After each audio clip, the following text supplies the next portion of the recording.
Bonjour à tous et bienvenue sur Partout à Clix, votre chaîne YouTube entièrement en français, entièrement dédiée à HeroClix. Aujourd'hui, nous nous retrouvons pour une nouvelle vidéo dans notre format Et vous, que joueriez-vous, en nous basant sur le tirage fait au sein de la brique Smash and Destroy que Wizkid a eu l'immense gentillesse de me faire parvenir. Donc le principe, pour ceux qui nous rejoignent, je l'explique, vous vous retrouvez avec des amis au magasin de jeux ou chez un collègue, vous avez acheté une brique, vous vous répartissez les boosters, 2 boosters par joueur, et à partir du tirage aléatoire que vous obtenez, vous devez constituer la meilleure équipe possible en 300 points. Donc là, 10 figurines plus une one-shot, ça nous permettra d'avoir une petite...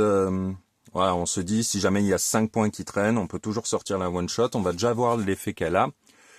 You wouldn't like me when I'm angry. Quand un personnage allié reçoit des dégâts, pas forcément d'une attaque, hein, c'est pas précisé lors d'une attaque. Donc, lorsqu'un personnage ami reçoit des dégâts, après la résolution, vous pouvez choisir que, jusqu'à la fin de votre prochain tour, ce personnage peut utiliser Battle Fury, Close Combat Expert et Invulnérabilité.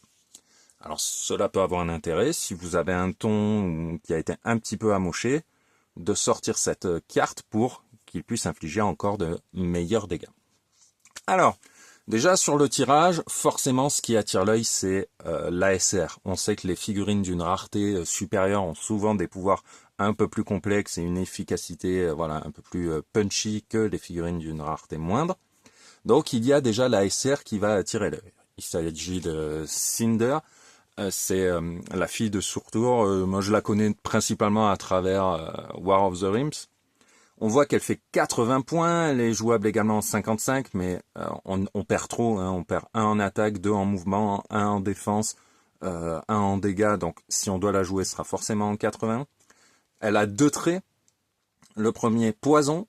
Quand Cinder l'utilise, les personnages qui occupent ou qui sont adjacents à des fire markers sont considérés comme adjacents à elle. Et double slash, ce double slash est très important parce qu'on vous indique que Cinder inflige des dégâts pénétrants. Tous les dégâts que Cinder va infliger sont pénétrants, pas uniquement ceux liés au poison. Et ça, on le sait grâce à ce double slash qui vient séparer les deux effets du trait. Donc on sait que là, que ce soit au corps à corps, hein, c'est quand même une figurine de corps à corps, charge, fleurie, lame griffe croc, c'est pour du corps à corps, ou à distance, parce qu'elle a 4 de portée, on voit qu'elle a explosion d'énergie, donc son explosion d'énergie sera pénétrante, ses lames griffe croc seront pénétrants, sa charge pénétrant, quand elle tire à 4 cases pénétrant. Son pouvoir blanc d'attaque, son pouvoir spécial, lame griffe croc, quand Cinder l'utilise, après la résolution, générer jusqu'à, vous n'êtes pas obligé d'en générer autant, mais vous pouvez faire jusqu'à 4 Fire Smoke Terrain Marker dans la case d'une cible touchée ou adjacente. Au début de votre tour, même si ce pouvoir est perdu, infligez 1 dégât à chaque personnage qui occupe ces marqueurs, et puis retirez ces marqueurs. Voilà. Donc c'est un petit effet en plus de son lame griffe croc qu'elle a sur les 4 premiers clics de vie quand vous la jouez en 80 points. Elle est également pouvoir cosmique, donc ses pouvoirs ne peuvent pas être affectés par l'outwit adverse. Donc c'est plutôt pas mal. C'est une bonne figurine pour 80 points. Évidemment, on va mettre une petite option dessus. Je vais vous présenter la sculpture qui est quand même... Voilà, elle est magnifique. Dès qu'il y a des petits effets translucides, forcément ça habille un peu une figurine, donc je trouve ça super cool. Elle est unique. Bon, ça a peu d'intérêt dans notre cas ici, mais si jamais vous envisagiez de faire une équipe de Cinder, c'est pas possible. Elle est cerclée, elle a un cercle argenté, donc non, vous ne pourrez avoir qu'une Cinder dans votre équipe. Qu'est-ce qu'on a après qui peut être intéressant? D'intéressant, ce que l'on voit déjà, ce sont les 2 contrôles des probabilités. Alors, on a de la chance, on a la Valkyrior et la Scarlet Witch. Donc on a du contrôle probe ici avec un attaquant au corps à corps, ici du contrôle probe avec un taxi volant. On va sélectionner les 2, non pas pour dire qu'on intègre les 2 à l'équipe, mais pour bien penser à avoir 1, voire 2, pourquoi pas, contrôle des probas. La différence va venir du fait que ici ça coûte 60 points, mais on a proba toute la vie avec une figurine qui peut tirer en Psyblast et qui a un effet qui dit que les personnages adjacents ou qui ont la capacité d'équipe ennemi, enfin Brotherhood, et ici on n'a que Quicksilver, réussissent font des critical hits sur 10-12. Donc c'est un peu situationnel. Ici, disons que c'est entre guillemets du one shot, hein. Une fois que vous serez pris pour cible, vous allez perdre très rapidement votre contrôle des probabilités. Donc on va voir en fonction des points qui restent et donc de ce que l'on va jouer à côté. Moi, une figurine qui attire bien mon œil, c'est ce Ant-Man. Pourquoi? Parce que pour 30 points, hop, voici ce que l'on récupère. Alors Power, Ant-Man et les personnages alliés adjacents peuvent utiliser Tiny et Improved Movement, Blocking Terrain, ce tour. Donc pour une action de pouvoir, les personnages adjacents à vous vont pouvoir être minuscules et ignorer les terrains bloquants. Ce qui peut être pas mal quand vous voulez charger à travers un mur et que vous ne détruisez pas les murs, par exemple.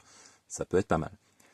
Mais ce qui m'intéresse surtout, c'est son Empower. Son Empower est vraiment top, puisque si vous le laissez adjacent à Cinder, elle passe à 5 de dégâts au corps à corps, et 5 de dégâts qui, je le rappelle, sont pénétrants. La figurine en plus en elle-même n'est pas ridicule, puisque notre cher O'Grady a 11 d'attaque, 18 de défense, plus 2 au corps à corps. Donc Cinder va pouvoir se déplacer en chargeant, en transportant le petit gars qui lui met plus 1 aux dégâts. On passe sur du 5 de dégâts. Ce que je trouve, voilà, c'est vraiment pas mal. Qu'est-ce qu'on a d'autre qui peut être très intéressant? Alors, on a ce Los Diablos Soldier qui a Enhancement toute sa vie. Toute sa vie, il va pouvoir faire en sorte que les personnages alliés adjacents qui font une attaque à distance aient plus 1 aux dégâts. Avec la capacité d'équipe police, il mettra moins 1 à la défense s'il a une ligne de vue vers la cible, en étant adjacent au personnage allié qui fait l'attaque à distance. Donc on peut se dire que l'intégrer, est-ce que c'est très intéressant, puisque nos deux personnages qui tirent, Cinder et Scarlet Witch, Cinder est quand même grandement axé corps à corps, et on a Ant-Man pour l'aider. Si on met Scarlet Witch, c'est intéressant d'avoir Los Diablos. Elle passerait à 3 de dégâts pénétrants à distance. Elle peut se replacer et tout. Donc là, avec ces deux-là qui sont sûrs, celles-ci on va les remettre un peu de côté, mais pas trop loin parce qu'on sait qu'on va intégrer l'une des deux. On est à 110. Il nous reste 190 points. Donc il faut, voilà, on va jauger tranquillement 190 points. Si on intègre ces deux figurines, on est à 195 points, il nous resterait 105 points. Ce qui me semble être pas mal. Donc, on va mettre une option dessus qui me semble tout à fait raisonnable. Donc, la Valkyrior va être mise de côté et on rentre ces deux-là. Et donc, à partir de là, il nous reste 105 points. 105 points, on a plusieurs options qui s'offrent à nous, avec notamment la possibilité, au moins on peut rentrer soit à peu près n'importe quel duo de figurines qui reste là, hein, voire un trio si on rentre ces trois-là. On a suffisamment de place pour cela. Soit on se penche sur le cas de Quicksand. Quicksand. Fleury. Les autres personnages avec le mot-clé brut peuvent utiliser Energy Shield Déflexion. Donc Energy Shield Déflexion, c'est pour les autres, pas pour elle, puisqu'on vous précise bien Other Friendly Characters. Elle a un stop-click en fin de vie ici, on peut la jouer à 100 ou à 60 points. Ce stop lui donne Toughness, Régénération en free, mais uniquement si Quicksand occupe un marqueur de débris. Elle n'a pas de capacité d'équipe, elle est géante, donc ça veut dire une volonté avec une fourchette de réussite de 3-6, même chose pour Cinder. Ce qui va je dis pas m'embêter, c'est juste que son trait est vachement bien. On se dit, ouais, super, +2 à la défense contre les tirs pour les brutes. Là, pour l'instant, dans les figurines que l'on a sélectionnées, on n'a pas de brute. Alors, elle est super, hein, elle encaisse bien, elle tape fort, hein, une valeur d'attaque qui est de 11-10 toute sa vie. Elle réduit les dégâts pénétrants sur les 3 premiers clics, après elle a de l'impervious, du toughness, mais je me dis que une seule figurine comme ça, on a déjà un géant. Les géants, c'est pris pour cible, c'est facile à voir quand on leur tire dessus.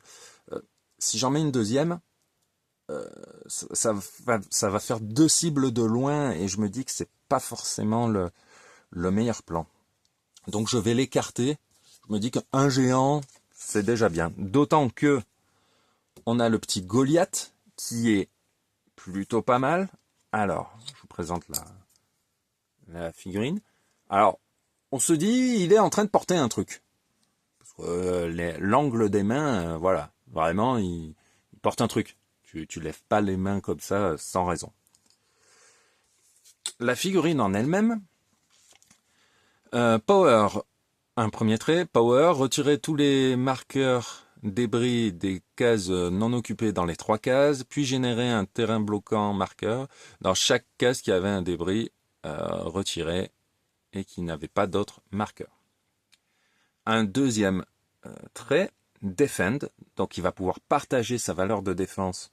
Il a un 18. Si je regarde pour le moment sur les figurines que j'ai sélectionnées, elles ont toutes 18. Donc c'est pas forcément utile, mais bon. Goliath et les personnages alliés adjacents modifient leur défense de +1 quand ils sont attaqués par des personnages minuscules ou standards.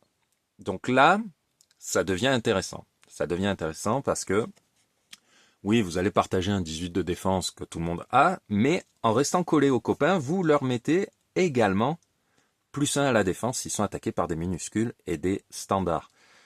On a vu qu'il y avait quelques géants dans l'extension, mais là, si on s'en réfère à la brique, sur tous les géants qu'il peut y avoir, vous en avez déjà 3.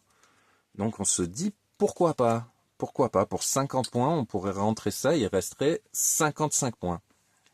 55 points, cela vous permettrait de rentrer une Valkyrior pour avoir un attaquant secondaire avec le contrôle des probabilités. Et là, il vous reste 20 points. Alors 20 points, on se dit, oui, bon, 20 points, on va rentrer le Damage Control Worker. Qu'est-ce qu'il apporte?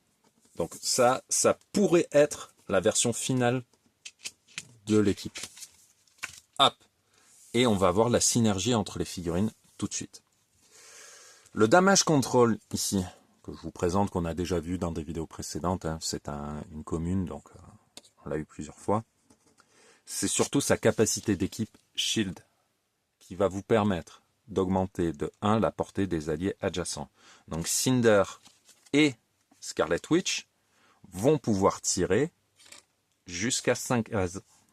Le Los Diablos, mine de rien, il a une portée de 5 qui devient 6 grâce au Damage Control Worker. Donc ça, je me dis que c'est pas mal. Je me dis que c'est pas mal, d'autant que, oui, il n'a que 16 de défense, mais une fois adjacent à Goliath, il passe à 18, et s'il est attaqué par un minuscule ou un standard, il passe à 19. Donc, moi je dis que c'est plutôt rentable. Le Goliath, on a vu ce qu'il faisait en termes, on va dire, de soutien pour l'équipe, hein, avec sa défense et tout, mais après, au niveau des pouvoirs, il charge avec super force. Donc vous allez pouvoir ramasser des objets et augmenter votre valeur de dégâts. Le Ant-Man, là, il va voyager, hein, parce que il a Empower.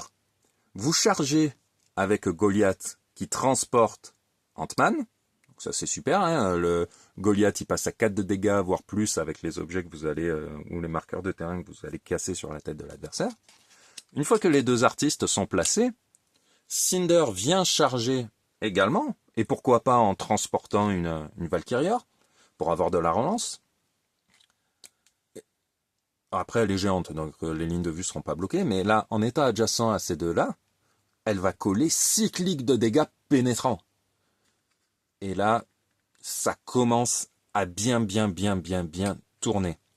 La Valkyrior qui, voilà, on se dit oui, bon, on la met, est-ce que ça vaut le coup, est-ce que... Eh bien, on va voir que elle a quand même une valeur de 3 dégâts en entrée. Donc, vous chargez à 4 cases, avec 3 dégâts, vous avez de la griffe, mais quand vous avez 2 Empower, ça veut dire que vos dégâts, potentiellement au corps à corps, ils ont plus 2. Donc forcément, la griffe, elle devient moins intéressante. Elle vous aidera si jamais vous perdez un de vos 2 Empower, mais jusqu'à ce qu'on arrive à ce stade-là, il faut compter que vos attaquants, voire vos attaquants secondaires, ils ont plus 2 en dégâts. Donc, et il faut pas oublier que quand même, le Ant-Man, il a 3 de dégâts naturels. Donc, adjacent au Goliath, il passe à 4. Les deux, là, ils passent à 4 de dégâts quand ils restent à côté. Et tous les autres qui viennent à côté d'eux, ils ont plus 2 de dégâts au corps à corps. Ces 3-là, ils restent ensemble. Pourquoi? Pour mettre le plus 1 de portée à la Scarlet Witch qui va tirer pour 3 de dégâts pénétrants. Pour que lui, il tire à 6 cases et qu'il puisse mettre des action tokens au personnage adverse.